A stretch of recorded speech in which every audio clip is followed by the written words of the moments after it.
Hey guys, কাল ছিল নবমী। ভাবলাম একটু ঠাকুর দেখতে বার হয়, অনেক তো কাজ করলাম, তাই সাথে সাথে ঠাকুর দেখতে বারো হয়ে গেলাম।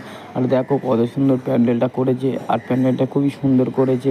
আর দেখো প্যান্ডেলটা কিন্তু আমাদের কলকাতার মধ্যে নয়, এটা আমাদের এর মগরাহাট অঞ্চলের মধ্যে, মানে বারাসাতের মধ্যেই গিয়েছিলাম কালকের।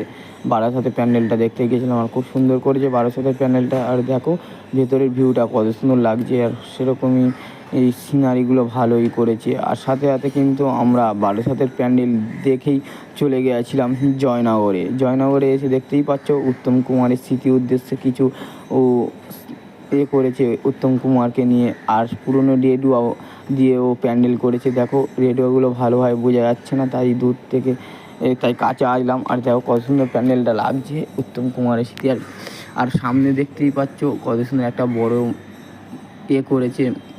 আর এটা হলো ভেতরের সিনারি, দেখো কত সুন্দর লাগছে মা দুর্গাকে। আর সাথে সাথে এই প্যান্ডেলের ভেতরটাও তোমাদের দেখায়। এখানে অনেক আর্টিস্ট আছে পুরনো যাদের আমি চিনি না, তাই নাম বলতে পারলাম না।